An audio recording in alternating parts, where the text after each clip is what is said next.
coming in here? Squeeze Okay, I just want to make sure we're okay. It's very nice to meet you, by the way. Yes. Thank you. No, thank you guys for everything. Yeah. Some can stand over here. Just come over here. We can divide up a little bit. Hey. Up here, please. Whoa. Sorry. Can you put it back on?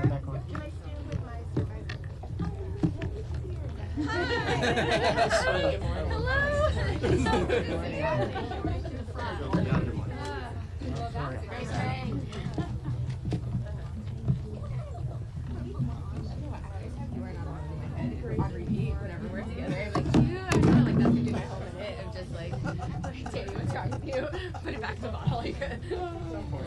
Di and I have every moment, like, just every morning. Like, Okay. every time. Good morning, everybody. Good morning. Thank you all so much for being here, especially to the incredibly brave survivors who have time and time again stood up to demand accountability. I want to thank each and every one of you for your courage, for your tenacity, and for your determination to get us the truth. I also want to thank Lauren and everyone at World Without Exploitation who are working so tirelessly to create change and end human trafficking and sexual exploitation. And I want to thank my colleagues on both sides of the aisle who are here with us today: Nancy Mace, Sydney Kamlager-Dove, Becca Ballant, Grace Meng, who am I missing? Melanie Stansberry, Adelita Grijalva, who got us to 218 on the discharge petition, and all the others that I know are in spirit with us here. I'm so proud to be on the executive board of the Democratic Women's Caucus, which is hosting this press conference today and has been at the center of the push for justice. Our amazing chairwoman, Teresa Ledger Fernandez, is at a Rules Committee meeting, so she's unable to be with us in person, but she is certainly here in spirit. Yesterday, I spent several hours at the Department of Justice looking through the unredacted files and reading the absolutely horrific and depraved messages that went back and forth between rich and powerful people in every sphere of influence. These people are at the top of governments, academic institutions, billionaires at giant corporations, cabinet secretaries, and the callous depravity of their messages showed that they absolutely believed that they were above the law, above morals, absolutely immune to any societal norms.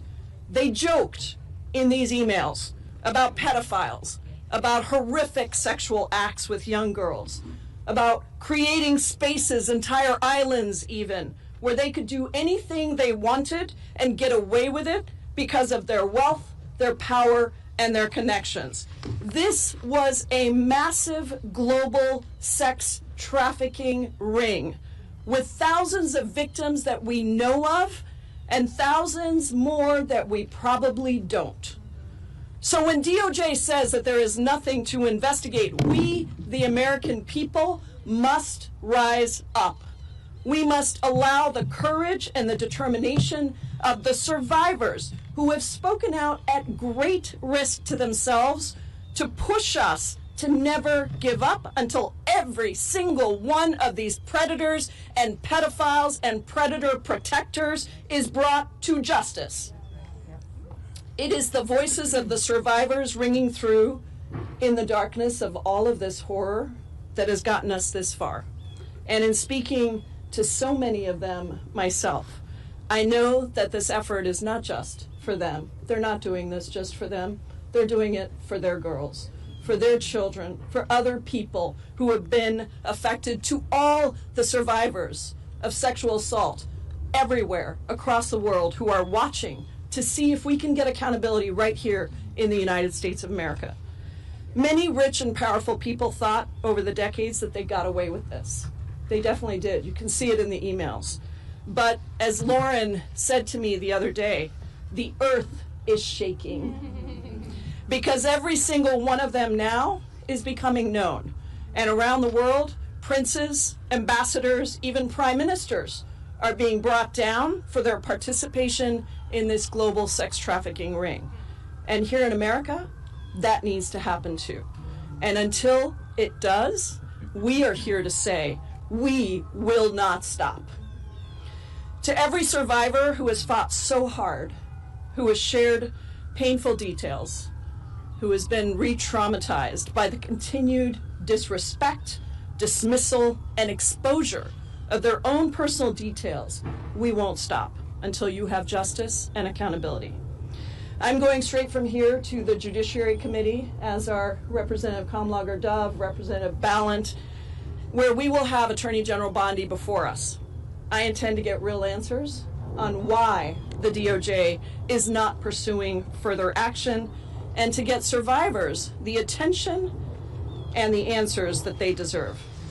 This is just the beginning of our journey for justice, led by very powerful women who are using their voices and their power to, yes, shake the earth of its depravity and to demand accountability. So thank you for all of it, for inspiring us day after day, year after year, and never backing down. We love you, we appreciate you, and we've got you. It's now my honor to pass it over to Representative Sidney Kamlager-Dove, my colleague on the Judiciary Committee. Thank you. Thank you, Congresswoman Jayapal. I also want to recognize Congressman James Walkinshaw and Congressman Jamie Raskin, who have also joined us for this press conference. My name is Congresswoman Sidney Kamlager-Dove. I represent Los Angeles, and I want to thank the Democratic Women's Caucus for hosting this press conference and for always centering survivors when talking about the Epstein files. You know, the entire weight of Donald Trump's government is being used against the survivors of Jeffrey Epstein and his co-conspirators' abuse. The fact that these survivors have not only come forward but continue to speak out and relive the worst day of their lives every single day is courage. And it's a kind of courage this administration does not have. 80% of sexual assaults go unreported because time and time again our broken justice system protects abusers instead of survivors. When the President and the Attorney General repeatedly shield pedophiles, rapists, traffickers from accountability, they send a chilling message to survivors everywhere and discourage others from coming forward. Let me be clear. We need this administration to care about child sexual assault instead of protecting pedophiles and predators. At 10 a.m., Attorney General Pam Bondi will be testifying in House Judiciary Committee, and we are all going to get in her face and grill her about the reckless and sloppy release of these files. One survivor found her name, her birthday, her address, and phone number, and workplace, all exposed in the files. That puts her at serious risk, and it is a chilling effect for every other survivor. Now it is my honor and privilege to turn it over to a brave and courageous woman, Teresa Helm.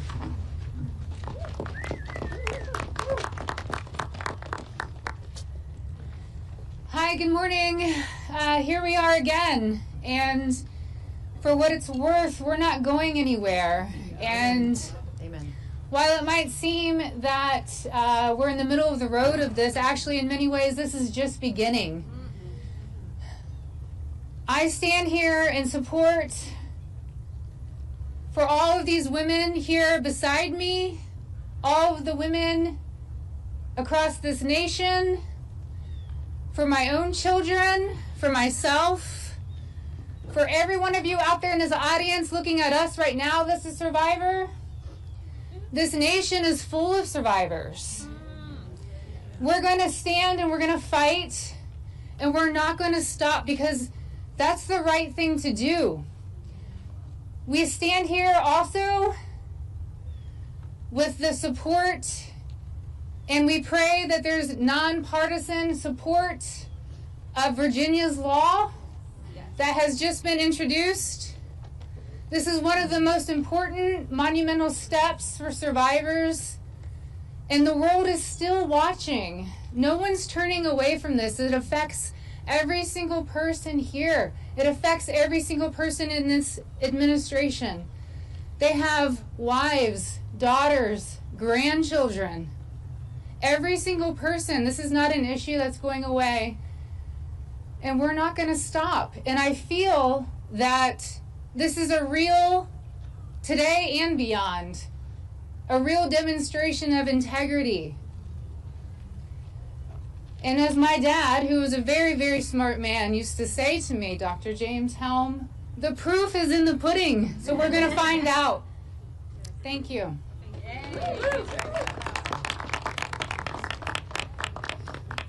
First, I want to recognize Representative Nancy Mace standing with us today because, as we have always said, this is a nonpartisan issue.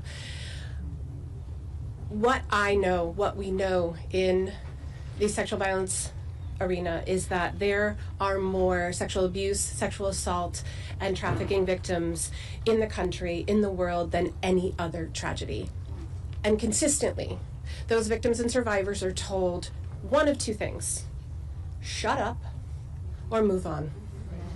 And as I understand it, when we spent time in Republican Judiciary Committee members' offices, they were very compassionate, passionate, caring about this issue.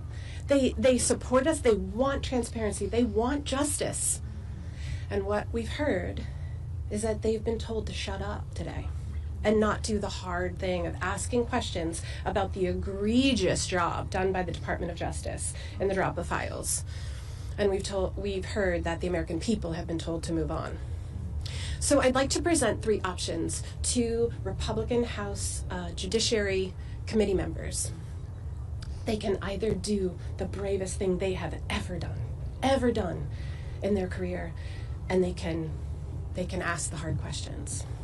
They can do a second thing, which is a really hard thing to do: to refuse to be complicit and resign. Just say, I am making a statement and I'm going to resign from being part of this administration. And they can do a third thing. They can yield 1 minute of their time to Thomas Massie, who happens to be a real bulldog in this issue, and let him speak for them.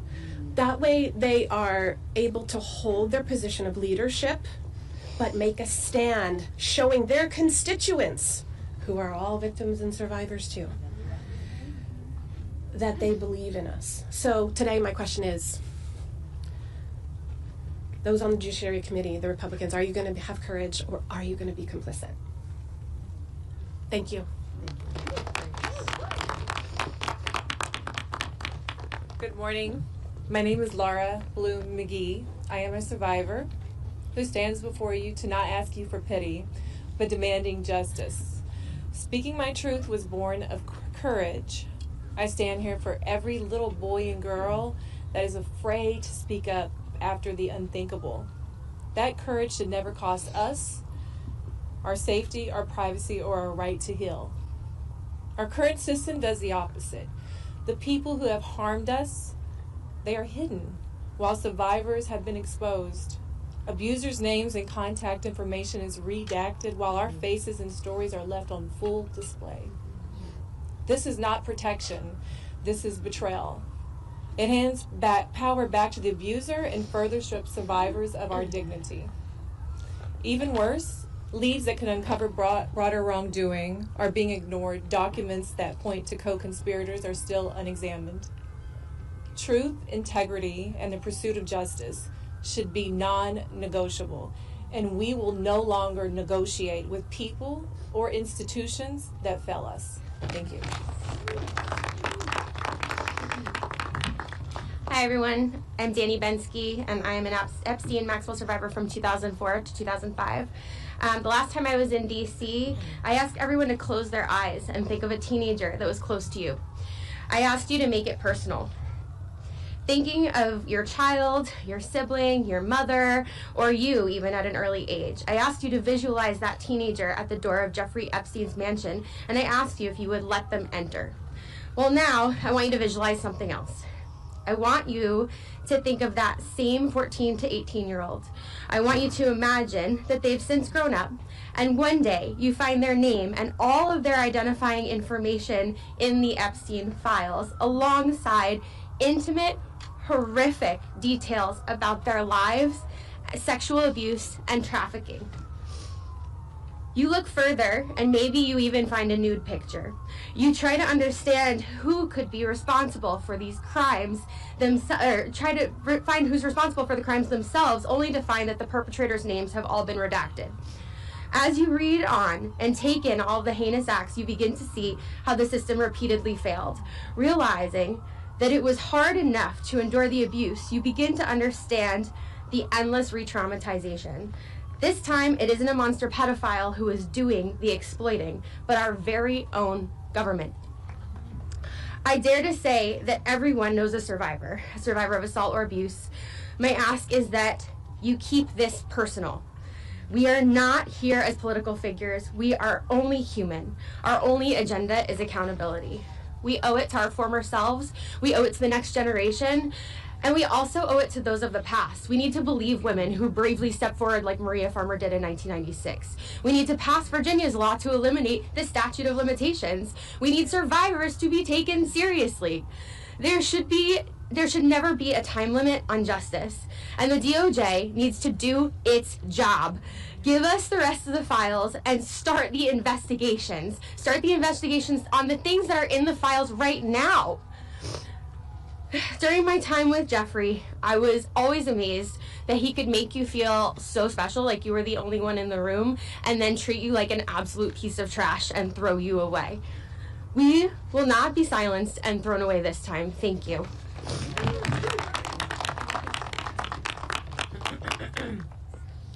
Hello, my name is Liz Stein. I met Ghislaine Maxwell and Jeffrey Epstein in 1994 when I was a senior in college.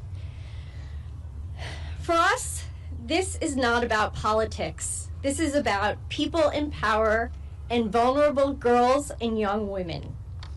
A partial release of these files by the DOJ, riddled with improper redactions that expose the vulnerable and shield the powerful from accountability, is not justice. It is injustice. As victims of this crime, and citizens of this country, we will not stand for it, and neither should you. This is no longer about us. This is about survivors of sexual abuse everywhere. They are watching us. And if you think that this does not affect you, 1 in 4 women in our country have been touched by this issue. It affects all of us. We are being watched, not only as survivors, but as advocates for those who cannot use their own voice to speak up. We, as a nation, have an opportunity to send a strong message that we will not protect people who victimize children, that we will stand up for what is right, despite what our politics are, that we will cross the aisle, and that we will stand behind survivors for justice. We keep hearing our press secretary and our Department of Justice and other government officials saying they're moving on from this. I wish that we could. I met Epstein and Maxwell when I was 21 years old. I'm nearly 53 now. We cannot move on as survivors of this crime and as citizens of this nation without changing this narrative. So I ask you all to stand behind us and demand accountability for our government. because we certainly are going to.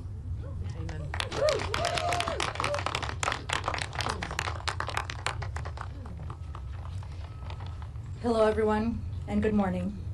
We are here today asking for basic safety, dignity, respect for survivors and Americans. In recent releases, survivors' names were not properly redacted. The failure has put people in danger, personal information has been exposed, information that can lead to harassment, threats, and retaliation. Some of those impacted are Jane Does who have never broken their silence, who have never chose to be public, and who deserve protection, not exposure. We are still asking a question the public deserves answered. How is the Department of Justice able to carefully redact the names of powerful men, yet fail to protect survivors? We stand here today, united and strong, and we are asking for something simple. Treat us like human beings. We have families, we have lives, we did not cause these crimes, and we should not be the ones paying for the price again. And if more documents are released, we are demanding that the DOJ take the time to do this the right way, fully and respectfully redact survivors' identities and any identity details connected to them. We also need to address the allegations contained in these materials. Every credible allegation must be taken seriously and investigated thoroughly, no matter who the person is, how wealthy they are, or how connected they are. We understand that these are allegations and due process matters, but survivors are human beings who shared something horrific. They deserve to be heard, and they deserve a real investigation, not dismissal, delay, or silence. So everyone watching, stand with survivors, demand accountability, demand transparency, demand investigations that do not protect the powerful while exposing the vulnerable. And those who were involved, those who know what happened, those who enabled it, those who stayed silent, do the right thing. Answer the questions, cooperate, because the survivors are done carrying the burden alone. Moving forward, we, and when I say we, I mean the whole world, expect true transparency and justice for those who have not yet received it. I want to emphasize that after Congress reviewed the unredacted files yesterday and discovered that more powerful individuals were involved, I'm left wondering, why haven't we started an investigation this yet? Other countries have taken action. So why is the United States lagging behind, especially in a nation that prides itself on justice? This is what we believe in. This is what we demand. So the real question here is, when will the Department of Justice start investigation, not only the allegations, but to the powerful men that are running free? Thank you, everyone. Good morning, everybody. We are here today as survivors and as the families of survivors of Jeffrey Epstein and Ghislaine Maxwell. We are here as the family of Virginia Roberts Giuffre. My name is Sky Roberts, and I am the brother of Virginia Roberts Giuffre. Pam, I have a clear and simple message for you. The way this administration, and you specifically, have handled survivors has been nothing short of a failure. I have a message from Annie Farmer. She's not here today, but I love her to death. Believe that. And she said, Pam, do your job. Do your job, Pam. And I feel that. There are serious questions that demand answers. Why are the perpetrators' names being redacted while survivors' names are left unredacted? We are done with excuses. We are done with delays. No more lies. No more deflection. We want answers, and we want accountability. Virginia was not a headline. She was a daughter, a sister, a mother, and a human being. She carried what was done to her for years and still chose to fight, not just for herself, but for others who were afraid or silenced. And we need to say this plainly. The handling of the Jeffrey Epstein case has been mismanaged again and again across administrations, across agencies, and across years. That failure is not abstract. It has caused real, lasting damage to survivors, and that is not up for debate. We are here to see whether our representatives will stand with survivors, not with excuses, not with delay, not with political convenience. We are here to see whether you will ask the hard questions that have been avoided for far too long. And with that, I'm going to turn it over to Amanda. To Ms. Bondi, we are deeply disappointed by the way you and your leadership in this department have treated survivors. And today, while you're being questioned, we ask you to look in the eyes of every single one of us and remember Virginia Roberts Giuffre, who paid the ultimate sacrifice for the trauma that she had endured. We ask you to remember the lives that we have lost during this process. Accountability means real answers, not evasion. It means transparency, not more hiding. And we ask Congress that if Pam Bondi has been found where you have misled or gave false testimony, you must be held to the same standard as everyone else. No title, no power, no connections should change that. And to the American people, take heed. Be mindful of any government or any powerful people who try to tell us that what we lived through is not real, that what happened to us didn't happen, who ask us to doubt what our ears can hear and what our eyes can plainly see. That is how abuse is protected, and that is how it thrives. We are here because survivors have had their lives defined by what powerful people did to them behind closed doors, while institutions have continuously looked away. Today, Congress has a chance to prove that this country is still not looking away. We are not here for theater, and we are not here for talking points. We are here for truth, we are here for justice, we are here for accountability, for Virginia and every survivor. Amen.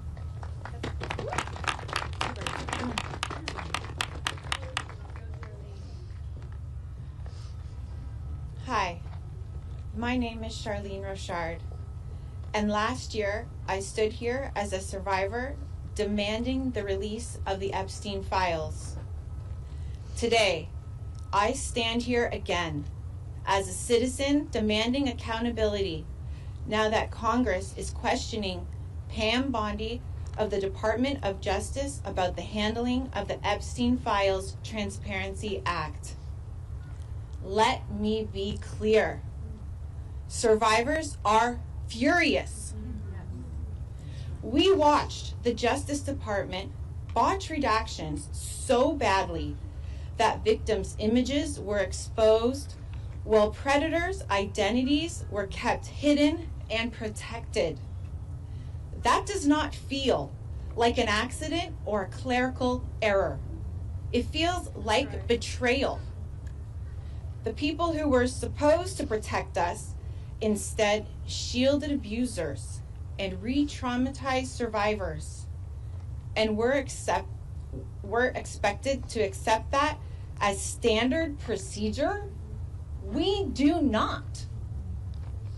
Pam Bondi claims she was defending the independence and integrity of the Justice Department, but survivors have every right to ask, where was all that integrity when survivors were exposed? Where was that independence when victims were silenced? Where was all that commitment to justice when the truth was buried to protect reputations? These are not partisan attacks. These are demands for basic human morality and accountability. When officials are accused of weaponizing the Justice Department, we know exactly what that means because we've lived through the consequences. This inquiry confirms what survivors have known for decades. The Justice Department has been influenced and manipulated in ways that harmed us. We are told to wait for transparency, to trust a system that already failed us, to accept redactions that protect the powerful and expose the powerless. But our trauma wasn't delayed. Our pain was not postponed. And our trust has been shattered. So I will say what many survivors feel. Pam Bondi and the Justice Department failed us repeatedly across administrations, across political lines, across decades, And the people who had the authority to intervene chose silence, secrecy, and self-preservation and called it justice. I'm here to make sure no one in the Justice Department, no matter their title, rewrites history or escapes accountability.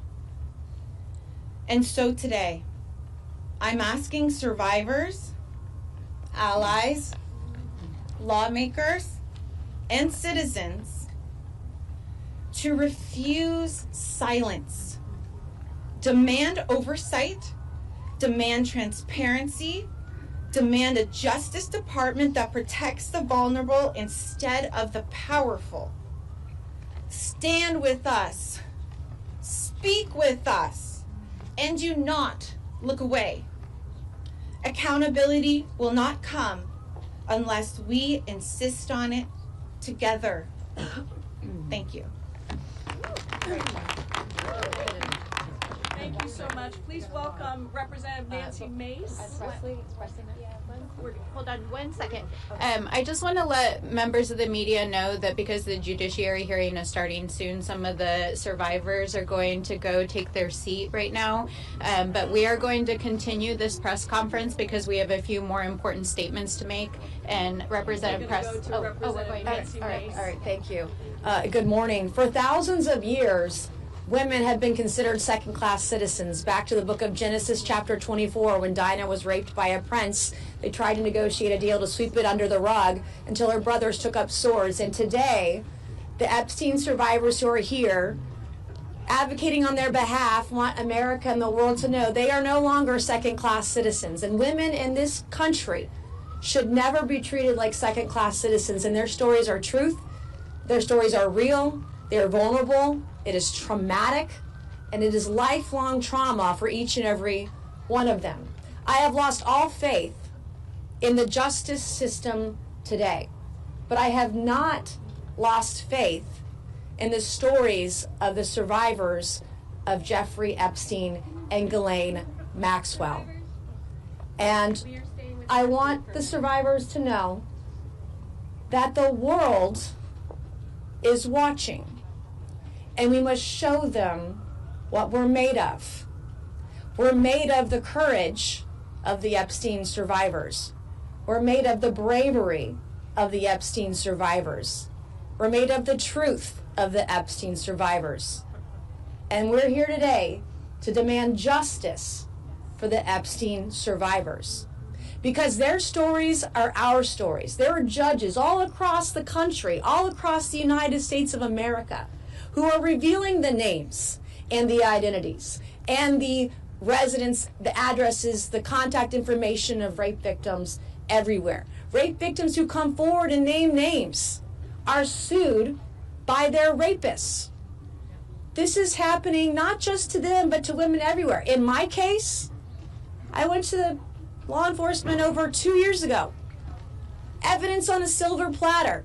Today, not a single person arrested, not a single person in jail. And so the days of the cover-up are over, and I am begging the media, don't make this partisan. This is about the victims. And this will go down, the Epstein saga and Maxwell, this will go down as one of the greatest cover-ups in American history. And I'm going to stand with the Epstein survivors until my last breath to ensure that the rich and powerful do not get away with this. Because America's system is a two-tiered system of justice. There's one for the rich and powerful, and there's one for the rest of us.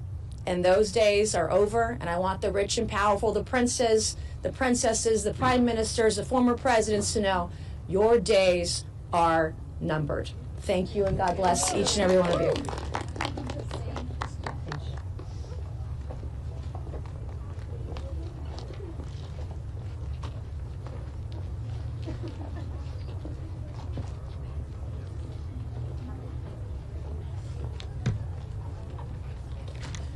So I just want to acknowledge that who were just before us are grown women.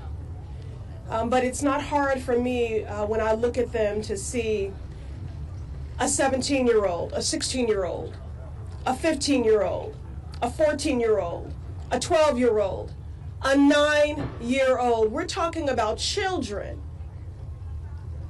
who were groomed, preyed upon, exploited, raped, trafficked, dreams permanently deferred, bodies violated, and spirits permanently bruised. In Virginia's book, Nobody's Girl, it's titled that because she felt she belonged to no one, that no one cared. These survivors have been used, abused, and discarded. Jeffrey Epstein can rot in hell, and Ghislaine Maxwell can follow suit, and all those co-conspirators and accomplices deserve to be named and shamed. Because as Virginia once said, if we don't know who they are, the monsters are still out there harming people. So I thank you for being here today. This is a season of call a thing. So I have to be direct. Survivors gathered here today, I'm so grateful for their courage and leadership, and equally devastated and furious about what they have endured. You were failed by so many powerful people that could have protected your childhood. You were failed by a government that ignored your cries for decades. Truly an institutional betrayal. We're fighting with every bone in our bodies for you. The files that have been released have further detailed a vivid picture of depraved behavior and dehumanization, violent violations, hurt and harm. No person, no child should ever endure. It is an abuse and harm that changes you on a cellular level for the rest of your life. It is a lifetime sentence. And together we are fighting for every survivor carrying visible and invisible scars, burdened by shame. Let me be clear, the shame is not yours to carry. Shame on the people that abused you. Shame on the government that failed you. The shame is not yours to carry. And we must meet your courage with real action. And again, although I know our survivors have left to take their seats at the judiciary hearing, I'm speaking to all the Epstein survivors, but to all survivors for whom the Epstein survivors are a proxy for. This moment requires that we meet their courage with real action. These powerful abusers have been protected by institutions that are more concerned with the wealthy and well-connected than centering survivors. The Department of Justice must continue to release files, and they must correct course as we've demanded from the beginning. The identities of survivors in these files must be redacted and protected. And this can't end with the release of the files. We must see thorough investigations, followed by swift accountability for all that enabled and incited this abuse. Words are important, but actions are what matter now. And that's why we will not yield. Thank you for being here today, and our work continues. Good morning, everyone. I am Congresswoman Melanie Stansbury, and I am so proud to represent New Mexico's 1st Congressional District and to stand with the survivors, and to be joined by my colleagues from the Oversight, Judiciary, and other committees of jurisdiction in this case. While the survivors have left to attend the Pam Bondi hearing that starts in just a few moments, we will stay for a few extra moments to answer questions of the press. You see behind me members of the Oversight Committee that have been engaged in a months-long bipartisan investigation in the Epstein case. Let me begin by saying one thing. Believe the survivors. We are being asked every single day to name names. They have named the names. They are in the files. Believe the survivors. Believe your eyes. Believe what you are reading. They have named the names, and for the last 20 years, justice has not been served here in these United States. 20 years ago, in 2007, The U.S. Department of Justice and the FBI drew up a 56-page indictment that included 32 counts of federal crimes against Jeffrey Epstein and his co-conspirators, and 1 year later dropped the case. In the years that ensued, hundreds and potentially thousands of additional victims of sexual violence were allowed to happen because the United States government failed to act. Today, that same injustice is continuing right now here in the halls of Congress, the halls of the Department of Justice, and yes, in the halls of the White House. Late last night, I posted an FBI file that names names. That is the FBI's file. Those are the names of rich and powerful people, including presidents, that the FBI itself was tracking in the Epstein investigation. That is based on victims naming names. So believe the victims. Believe your eyes. The names have been named. They are in the public domain. They are in the files. And we will tell you unequivocally, we will keep naming names. While we do, as members of Congress, have access to these unredacted files, let us be clear, the law is clear that these files should never have been redacted the way that they are currently. It is very clear that the United States government is involved in an active cover-up and protecting the allies of the President and the Department of Justice, and that active members of this administration have lied under oath to the American people and to this Congress, and we will hold you accountable. Now, it has already been stated multiple times this morning, the governments across the world are acting. Governments across the world are demanding accountability. People are rising up. Survivors are coming forward. People are naming names, and names are being taken down. Yet here in the United States, the injustice that has spanned now 2 decades is continuing because of an active cover-up by the president himself.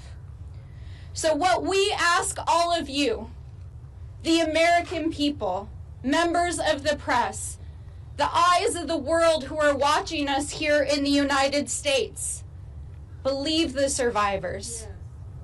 Have courage. Do the right thing. Because the survivors have already had the courage to say those names over and over again. And they have more courage and guts than half of the people in the buildings behind us and most of the people in this town. But we want you to know that we will not let this injustice stand. We will stand here every day with the survivors. We will not stop. We will look through every file. We will follow every lead, and justice will be served.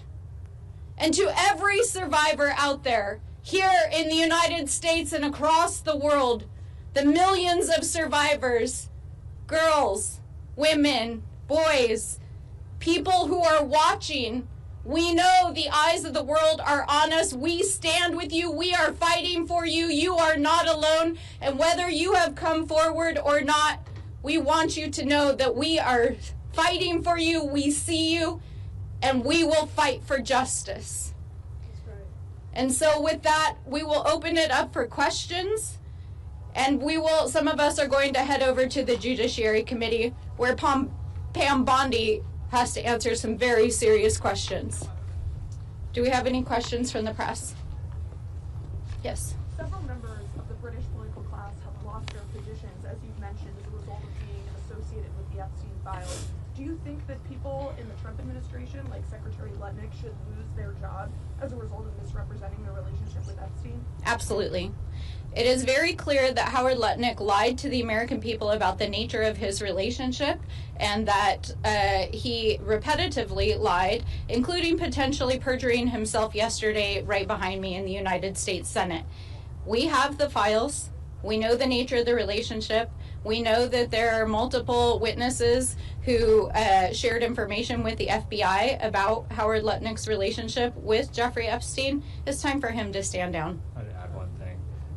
what message does it send about our country to our kids when people in Europe are being held accountable, but people in the United States are not being held accountable for the same exact situation? So we have to hold people in this administration accountable no matter how powerful they are. Can I ask Nori? And this is Suhas Subramanian from Virginia. Over time, we've heard more about the involvement of the man formerly known as Prince Andrew. We've heard statements from Buckingham Palace and from William and Kate saying their thoughts are with the victims. I just wonder what your thoughts are. Jeffrey Epstein was a man who was invited to the palace. He was in the Balmoral estate, the royal estate. He was a man who was in the midst of the royal family. What would you say to King Charles with regard to what he should do as the head of the royal household? Should he get involved? Should he publicly answer questions? What action would you like to see? Well, I'm humbled that you would ask a mere citizen congresswoman from New Mexico to comment on what is happening with the royal family. But let me just say this generally. When you examine what the FBI and the United States investigated of Jeffrey Epstein for more than a decade, it is very clear that his crimes included not just sex trafficking, but international money laundering, potential influence peddling of state secrets to foreign governments. We still don't understand the nature of his intelligence work, and it is not only a stain on the reputation of all world leaders that there are leaders that were in association with Epstein and his sexual crimes, but it's also a national security risk. And I think that what has unfolded in the UK over the last couple of weeks is that Jeffrey Epstein was a national security risk to the UK, and it's important that the individuals who may have either intentionally or inadvertently shared information be held accountable. Yeah, I think in terms of King Charles, I mean, the family's reputation is on the line right now. And so I hope they do the right thing by letting authorities hold Andrew accountable for anything he did. I still want to continue to see if Andrew will come and testify before our committee. But certainly the victims have said that justice has many forms, and one of them is the reputations and titles and power of many of these people who were involved in these crimes. And so their reputation is on the line right now. Yeah, is that a question that you have, given that Epstein was amongst the royal family via Andrew for so long? Is that a question that you have, perhaps? Did the wider royal family know more than we know? No more than they're letting on? It's hard for me to say. I think that's why we want all the documents to know exactly what evidence there is of any sort of knowledge of the crimes. And I think especially when you have a peek behind the redactions and some of the email correspondence, Jeffrey Epstein had a vast network of leaders, businessmen, others that he was involved with globally, and it's not necessarily indicative that he was doing work for governments or that others in the government were involved, but it's clear that his influence peddling and his business scheme involved maintaining those kinds of relationships. So I think at this point it's unclear that there's any evidence that points to broader participation outside of the individuals who've so far been named. Are there other questions? Yes, go ahead. My name is Christine Hillier, and I'm with Kapukai Governance Lab. And have you seen any patterns of this overlapping with structural defects within our own CPS and family court system? Oh, absolutely. I think one of the things that we met extensively, a number of members and survivors yesterday, to talk about what comes next. And I want to make clear that both the members of Congress who are supporting the survivors and the survivors see this not as just a moment of accountability in this case, but about changing the culture and trajectory of violence against women and sexual violence here in the United States and around the world. And it's very clear that our justice system is not a trauma-informed justice system. The way in which the justice system is not only covering up the case now, but re-traumatizing and putting victims at risk. is a part of the problem. But there are many laws that need to be changed. In addition to the bill that was introduced yesterday by Congresswoman Ledger Fernandez, there's a whole slate of legislation around violence and sexual violence around women, dealing with state statutes around the statute of limitations on these issues, and building a system that not only believes survivors but supports them. And so part of our goal over the coming months is going to be to lift up survivor stories at more length so that they can tell their stories, so that young women especially and vulnerable people know what it looks like so they can help protect themselves, and so that we can change the laws to protect survivors in a better way. Yeah, go ahead. Okay, so I'm an engineer, and so I have a history of working for the U.S. Air Force and the Department of Defense as a GS-12 training to be a GS-14. So my question is that nuclear systems and aircraft systems have minimum safety requirements for those technologies. They have automatic interlock, like safety interlocks. Do you consider the operating system of the government an operating system? And if so, where are our minimum safety standards, like NIST and ISO? My son, just to add, was trapped in a structural defect after a major OPM data breach in 2015, where my high-level security clearance was compromised.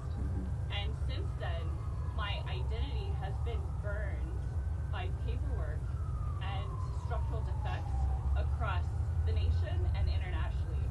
So I have been endlessly abducted, by our own government repeatedly across the United Kingdom and then across the U.S., Nevada, Colorado. Would it be okay if we can talk to you a little bit more offline about your case? But I'll just say, I'll just say this. No, it's a political system. It's not an operating system, and we do need to reform the system. We'll take one more question, and then we're going to go ahead and head over to Judiciary. Ms. Brown representing both sides of a system at the same time as a structural defect that resulted in the Sorry, I just want to. What do you want to hear from Pam Bondi? What do you need to hear from Pam Bondi? Ignore that. Sorry, go ahead. What do you need to hear from Pam Bondi? Do you want to go ahead and start? I have a lot of questions about where the 2.5 million files that they're withholding are, and whether they plan to release them, and whether they plan to follow the law. That's the reality, because right now they're not following the law. They're not following our subpoena from our committee, and so we're going to continue to ask questions like that. Thank you.